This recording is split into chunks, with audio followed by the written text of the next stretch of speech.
اس حدیث مبارکہ میں مجموعی طور پہ جو بیان کیا گیا ہے وہ بیان کیا گیا ہے عذاب قبر کو، کہ جب میت کو قبر میں رکھا جاتا ہے تو اب جیسے ہی اس کو دفن کر کے لوگ ہٹتے ہیں اس جگہ سے تو ان کے قدموں کی آہٹ کو وہ میت سن رہا ہوتا ہے، اور اتنے میں ہی فرشتے آ جاتے ہیں سوال و جواب کرنے والے۔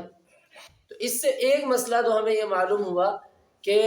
قبر کے اندر جا کے انسان کی زندگی آخرت کی شروع ہو جاتی ہے، اگرچہ